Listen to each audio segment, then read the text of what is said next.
It was just as Christmas night went by and things were getting busy. I had to start buying presents for the family. I had finished shopping, but I still needed to grab a present for my little cousin. She's not very hard to shop for since she's only 4. She likes things like Peppa Pig and My Little Pony. She really liked, and I say liked for a reason, Max and Ruby. So when I decided to go looking for a present, I figured something like a Max and Ruby DVD would be perfect since she liked to watch it on a daily basis. However, Christmas meant that most of the online DVDs were sold out on most places. I went to look on eBay as well, but figured I could not trust what the condition of the DVDs would have been. So I was stuck in a rut for a while until that package arrived. I was at home, still scrolling for a stupid DVD, until I heard the sound of something being pushed into my letterbox. I caught up hold of it before my dog did and looked at the package. It seemed to be wrapped fairly badly, with what looked like to be grease marks and stains on it. Naturally, like anyone would, I decided to open the package. Inside was something I can't really explain.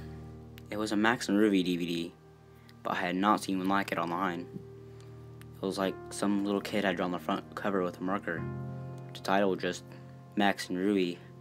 It looked like a poorly drawn illustration of Max and Ruby on the front. There were no names or anything, but on the back it had a list of 4 episodes, all with blunt titles.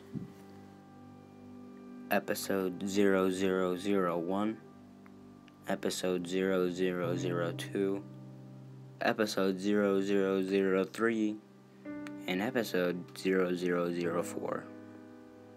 I gave the DVD a watch over, and to my surprise, the episodes were all perfect quality, and seemed to have no flaws.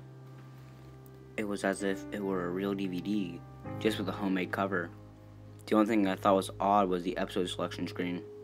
The episodes had names, but they were all called Max and Ruby 1, with the numbers being changed as I went down the list.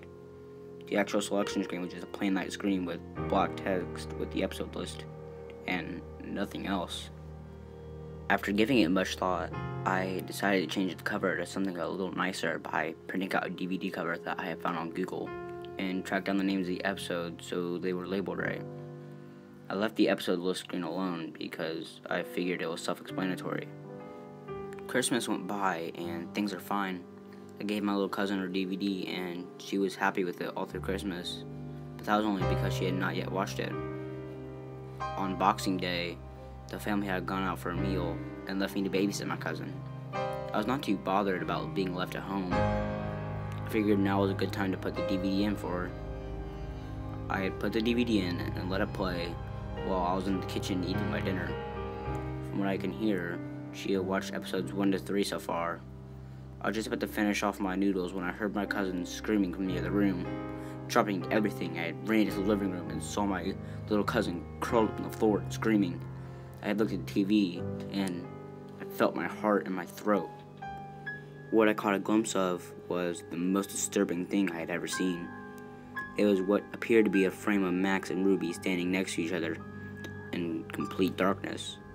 But what made it so horrible was their lack of faces. They had lost their noses and mouth, and their eyes were replaced with big hollow holes. The colors were disgusting blood red, and there was a faint static in the background. The sound was replaced with what sounded like the Max and Ruby theme playing backwards, with the faint sound of a static in the mix of it all. It had to be the most disturbing thing I had ever seen, and it must have been on screen for at least 20 seconds before the screen went black and the DVD turned off, which alone was weird because DVDs do not usually turn themselves off. I was able to calm my cousin down, telling her it was not real, that she just had a nightmare as she fell asleep in front of the DVD. However, I knew in my mind it was completely real. My parents had rung me up and told me they were going to be out all night, so this was going to be the best opportunity to look at this DVD more closely. I did not mention it to them, and as soon as they hung up, I grabbed the DVD and stuck it into my laptop. As soon as it loaded, I noticed that episode 004 had now been replaced with Rip Mommy and Daddy, which sent a deep chill down my back. Since my cousin was now asleep, I plugged in my earbuds so he can sleep without having anything to hear. Normally, an episode of Max and Ruby would have 3 short stories, but this episode only had 1. It started off quite lighthearted. Max and Ruby were playing tag in the garden, and their parents were on the porch watching them play. However, something was off.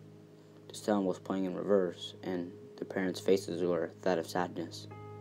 A film grain became present, which grew worse and worse every second, and it panned to the mother and father, and in a voice of deep sorrow, the father spoke.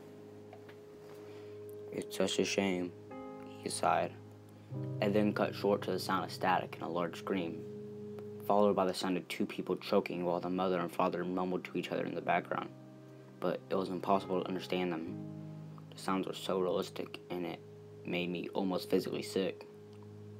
The screen cut to white for a split second, and then the screen transitioned over to Max and Ruby, standing in front of what looked like a gravestone labeled "Rip Mommy and Daddy." The two of them had no faces. At this point, there was no sound, apart from a faint static. The scene remained on screen for about a minute and a half before it cut away into black.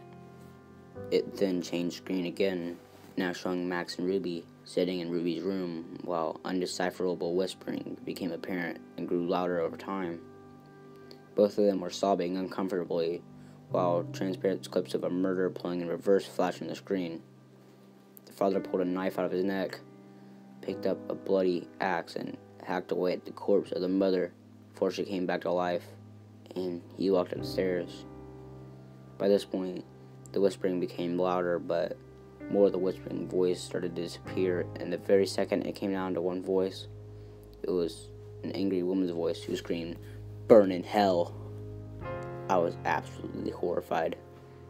The scene had changed to the most disgusting, yet saddest thing I have ever witnessed. It showed Max sitting in his room. He was standing on a chair with a noose hanging from the ceiling. He had brought it around his neck. The scene faded to black, and the static grew louder. Almost instantly, it then cut to Ruby walking in on her brother. She let out a gut-twisting scream. The camera was panned on her face as the sound of a chair being kicked, the same choking from before began to play. The picture of Ruby's face stayed on the screen for a good 5 minutes. This time, her eyes had returned to the same gaping holes. Ruby then started to cry, and as before, there was no other facial features. The static softly grew louder and drowned out the sound of her cries. The scene cut to black with the loud static. When the screen returned, Ruby was sitting, now on her own, in the garden by two gravestones.